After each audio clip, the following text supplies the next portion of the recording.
Bom dia todo mundo. I'm Dabs with King Dabbling Goods.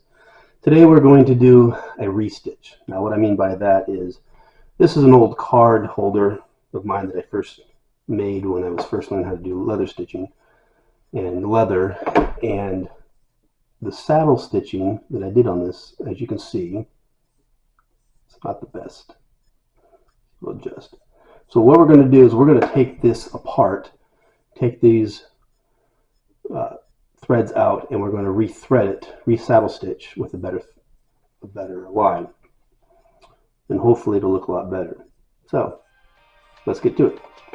So here, what we're going to do first, like we said earlier, we're going to tear apart those seams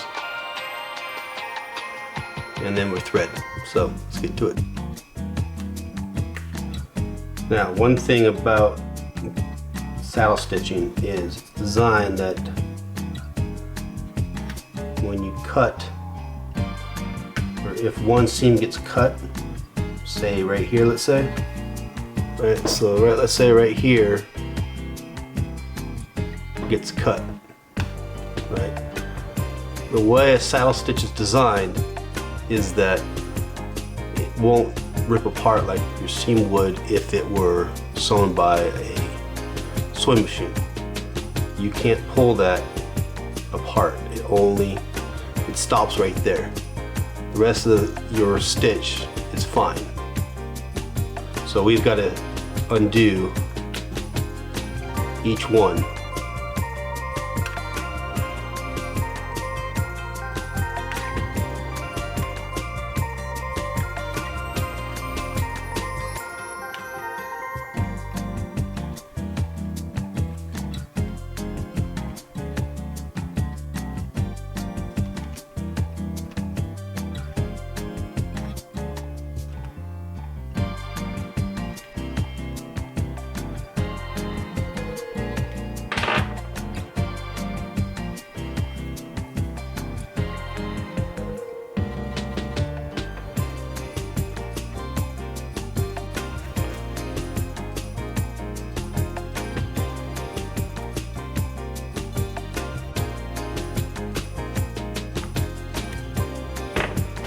All right, so we've gotten all the threads out. All right, so we're going to re-thread this now with the same color. So let's go do that. All right, we're going to start from the back, move to the forward. The way you saddle stitch is when you use your pricking iron, you're going to have your holes are going to be in a slant, and you want them going away to you from top to bottom, going away from you. Your holes should look kind of like my hands, where the top going away from you. Now, there's different ways of doing a saddle stitch. The way I do it is I'm going to go back one and then continue through. So I'm starting at the second hole. Now I've measured out my thread, right? Thread is usually about 4 times, right?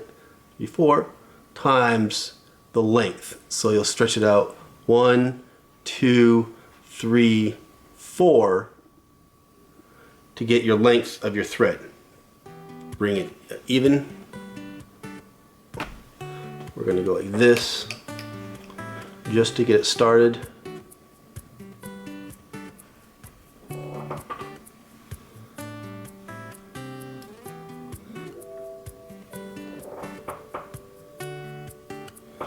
So there we go.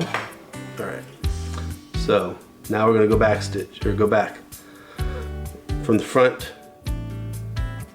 From the left side, you're going to go in. Your right is going to go the back of the left needle, just like that, right? You're going to grab both of them and you're going to pull through. Now I keep my finger there and I pull backwards because I want my needle now that's on the back is going to go to the top of that second hole. Okay, so now I got it in there, and I'm going to take the thread, wrap it around, bring the needle all the way through, get the threads the way I want them. They look good, and then I tighten. Right? Now you want to have an even tightness throughout your thread, throughout your stitch, and you're gonna do the same thing all the way through. So again, starting from the left, go through, right needle, back of the other needle, pull through, pull down. That right needle goes to the top of that hole, wrap it around, pull both of them through. Okay? It's going to be the same like that all the way to the end, and then we'll show you how we finish we lock it at the end. So.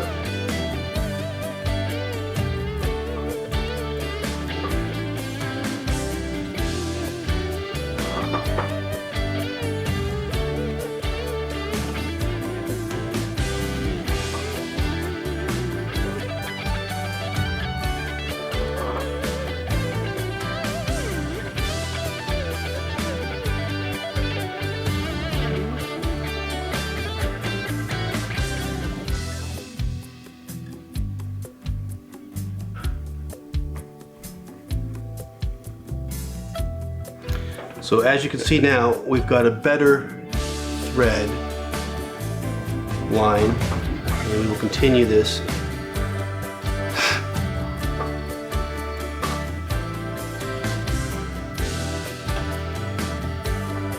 Add stitch there. So we'll see, we might have to go back. This doesn't turn out well.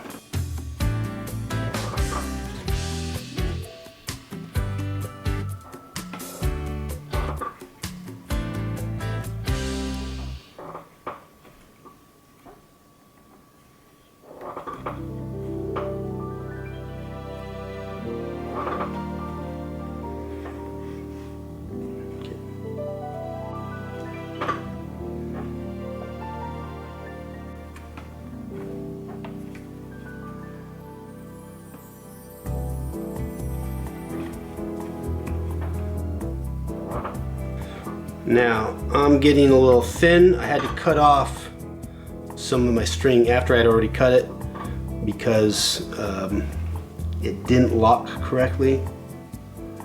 And so I'm using a little bit of less thread than I should have. I lost some. So as it is, and these are extra long. These are not John Jamieson's or James John's, whatever it is. A lot of others we use. I do have them. I do use them. These though are American made. These ones are either, they're either made in America or they're made in Germany, one of the two. But I enjoy them. However, they seem to be a little bit longer than the John James. So from here, I'm gonna have to cut it. I'll end up using just one needle, and that one's still thin too, or too long.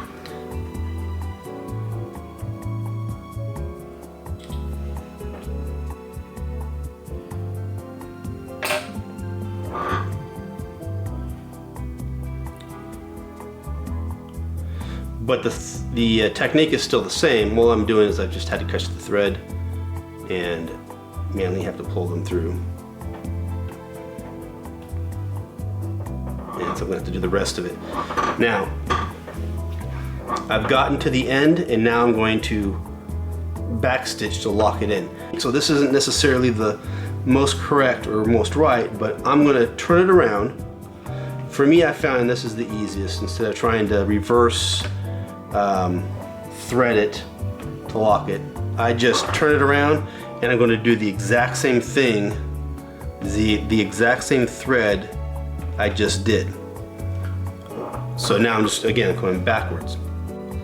And I'll look, I used to know, they're like O'Brien's or something like that is the name of the needles that I'm using. But they're an American brand. They make other products as well. And so this is the other thing, we've got a fray here. Instead of battling it, I'm just gonna cut it. Right, I got a clean cut. I'm only gonna do 2 back stitches, maybe 3. Snip it, put it through, pull it through. Now, I do it twice and do a third one, or half, or whatever you want to call.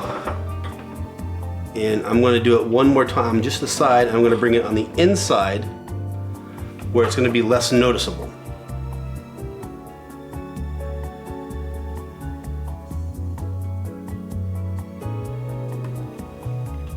So there you go, just like that. Tighten them up a little bit. And then snip them. Okay. And there you go. So